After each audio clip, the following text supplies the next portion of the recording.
Life as a villain must be hard. You're under constant pressure to be this monolithic figure of hate. You've got to be on the ball 24/7, and if you let it slip for just a moment, it's a sign of weakness. Luckily, there have been plenty of weak villains before, practically tripping over them. Hey, if you think about it, villains are supposed to be bad, although not really. They're supposed to be bad examples of human beings rather than bad villains. Do I need to explain this? I find that some of the more interesting characters out there in the world of video games happen to be villains, and I think it's down to how much creativity you can weave into a character who isn't such a big fan of what you're doing. You can do so much, and yet people do so little. Characteristics of a terrible villain include, but are not limited to, showing up out of nowhere, not posing any real threat, and generally being unmemorable. You can't underestimate the importance of a strong villain, and it's something you really notice when the game does let it slip a bit. I'm all for a bit of experimentation when it comes to this kind of thing, but you can't just abandon the basics in pursuit of something different. If a villain is unintentionally hilarious, we may have problems.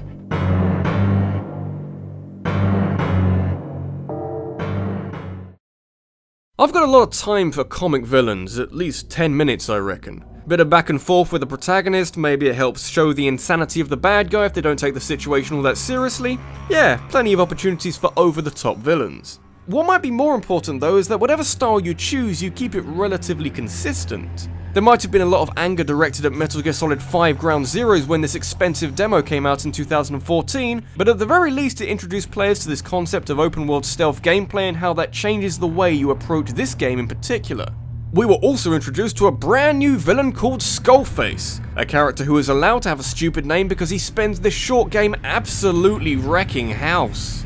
Any villain who puts 2 bombs inside a person, one of which ended up inside her hand warmer, is overachieving.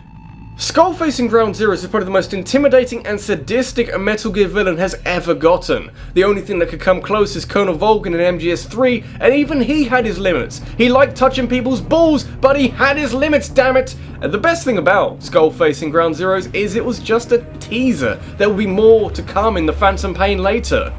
Unless they drop the ball. They wouldn't drop the ball, would they? Hey, Skullface, are you okay? You were forcing people to rape each other not so long ago, and now you look like a raccoon and speak in pretentious riddles and have your own giant robot with a penis cannon? I know that Metal Gear likes to waddle the line between serious and stupid, and the fact that they play off of each other so well in previous games is at least part of what gives the series so much character, but I think there's a limit and we may have found it. The difference is dramatic. Skullface went from being a despicable and yet mysterious villain to a Saturday morning cartoon bad guy in a game that was trying to be super serious. And not the fun type of goofy bad guy like Senator Armstrong in Rising. Just a vastly disappointing fall from grace where he dies whimpering and begging for death. He's got interesting motives, but the way they're delivered and even flat out explained in detail to the player kills a large amount of what impact they may have had. How we went from this to such a lust for revenge? I'll never know. The Phantom Pain's plot, it just finds new ways to disappoint.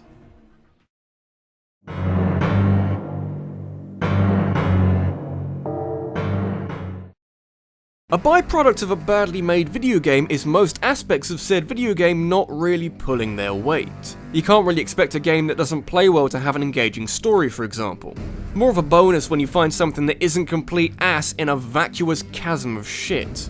Sonic Boom struggles in this regard. Looking over it again and again, I can't think of a single redeemable feature, failing to even fall into the category of so bad it's actually pretty fun to play. So yes, it's hardly surprising when Sonic Boom's storyline lurches all over the place and yet still doesn't manage to be interesting or entertaining in basically any way.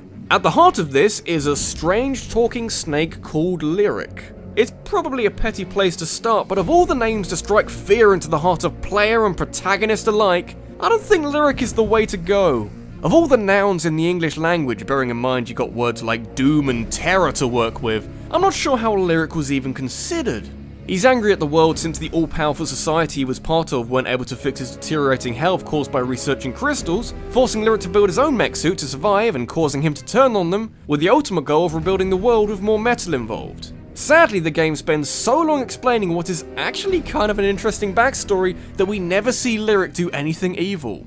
A great way to demonstrate the power of a bad guy and give you reason to fear them is to give them an opportunity to show off their evil intentions. In all of Sonic Boom, Lyric does one inherently bad thing, and even then Sonic doesn't die. You have all these robots shooting energy blasts and you still can't kill Sonic. Why should I fear you as a bad guy? Back to the drawing board, I think. Sonic games, at least with modern titles, have started making their villains a little bit more serious. I don't think this is the way to go. You've got to remind yourself that Sonic is an anthropomorphic blue hedgehog who fights someone called Eggman.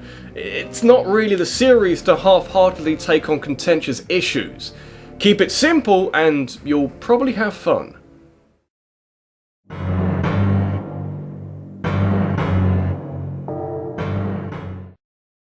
There's roughly a bajillion different reasons why you might want to play an Elder Scrolls game. Large overworld, pretty engaging combat, and pound for pound some of the most interesting characters you're gonna come across. Can't really begrudge anyone for playing it for a particular reason. Plenty of mileage out of hunting for glitches, though it hardly takes long to find some. Which brings us nicely to Skyrim, I suppose. Arguably the high point in Bethesda's lineup, and yet one of the worst parts about it is the main quest line. There's side quest galore like you'd expect, but the story centers around your character surviving an execution after it's interrupted by Alduin the World Eater, a mega threatening dragon who does a great job of wrecking the place. And bit by bit you gradually become better adjusted to your role as the last Dragonborn and consume dragon souls and generally be the kind of hero that this world needs. It's a great setup, and the showcase of Alduin's power at the start sets a hell of a tone. Doesn't last long though. Here's the thing, as soon as you set up your game in such a way that progress is marked by how many dragons you've slain, suddenly they start to lose their threat. You get to a stage where you've got more dragon bones than you've got carrying space, and you've barely got enough time to pick the remains of your latest kill out of your teeth before you get to a stage where Alduin is up for a final scrap. Not that he did that much anyway. For someone called the World Eater, there's not a lot of world being eaten here. And I don't really want to focus on boss fights since they aren't the best gauge of character tropes, but you give me this beautifully open environment in the shape of Sovngarde and ask me to fight another dragon in a confined space? Actually, probably worse than just another dragon. This time you've got friends and you barely need to get involved to take Alduin down. And that's it really. Hardly a fanfare, and it definitely doesn't feel satisfying. Guess I'll put it in the trophy case with the others.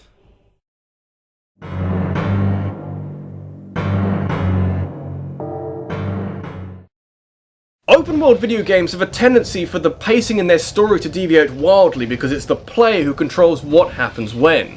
It makes holding a narrative that knows when to quicken up the pace and get more interesting quite difficult. Everyone suffers, but particularly villains. You would have thought that venturing to some far-off planet and trying to rebuild society would be enough to think about, but Xenoblade Chronicles X decides, probably for the better, to inject a bit more drama by having you chased around this new planet by some dickbags called the Ganglion, who want nothing more than to eliminate all of the human race and were the reason why Earth got blown to pieces in the first place. Can't remember why they hate humans so much. I think because they see them as inferior, and when a prophecy declares that humans are pretty cool, doesn't go down well. But naturally this group of angry idiots has a leader, and Luxar may spend half of his time hidden away in the shadows talking to generals about how he can stop the human menace, but he shows his face eventually. It's not worth the wait though. Outside of the game's finale, Luxar is the definition of on the outside looking in. I kinda like how he grows tired of everyone around him failing and or dying and takes it upon himself to sort them out, but when he actually gets there and the main characters meet him for the first time, everything becomes so formulaic. You could argue that the build-up is crafted by fighting so many Ganglion, and when Luxar does show up it's just topping everything off, but you probably shouldn't dedicate an entire character to that, let alone one as important as the main villain. Kinda makes him a blank slate whose only purpose is to provide some kind of final challenge. And personally, I would have liked it if Davy Jones here brought a bit more to the table and was generally a bit more threatening and engaging and had more going on than, I hate you. You know Xenoblade is supposed to have interesting characters, right?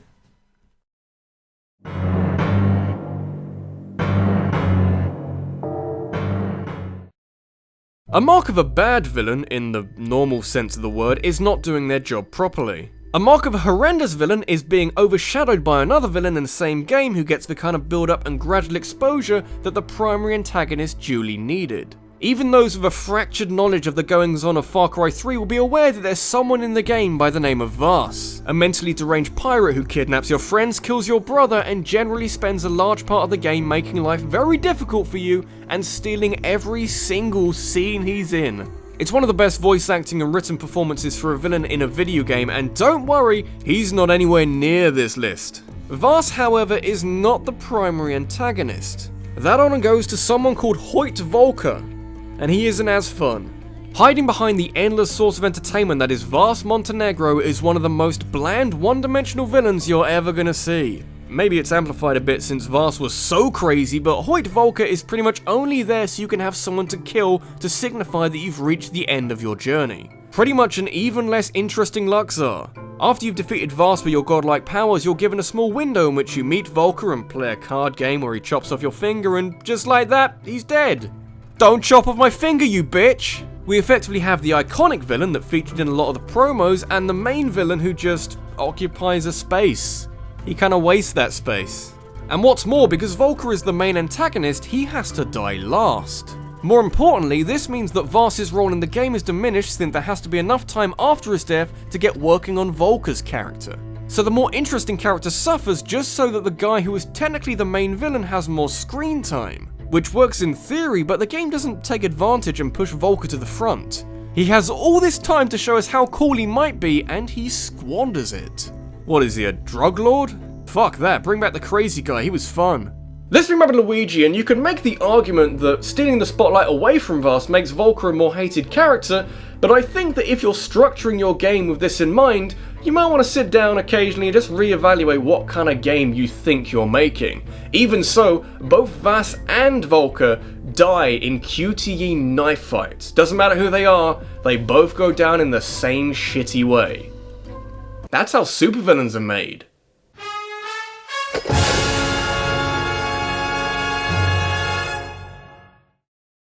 Got a topic that you'd like me to discuss in a countdown? Leave a suggestion in a comment below and head over to my Twitter, where I'll be holding a vote to decide the subject of the next countdown based off the best of your submissions. Thanks for watching, guys, and I'll see you in the next one. Hi guys, hope you enjoyed that. I spent the last week trying to juggle working on this video, working on future videos, and trying to cram in as much Overwatch as possible. That's what happens when you take so long to play a game. Suddenly you feel like you should be playing it all the time. There are worse problems to have, I'll admit. Anyway, if you want to support what I do here a bit more directly, feel free to head on over to my Patreon page where I update with rewards occasionally. I would do more, but Overwatch is so good.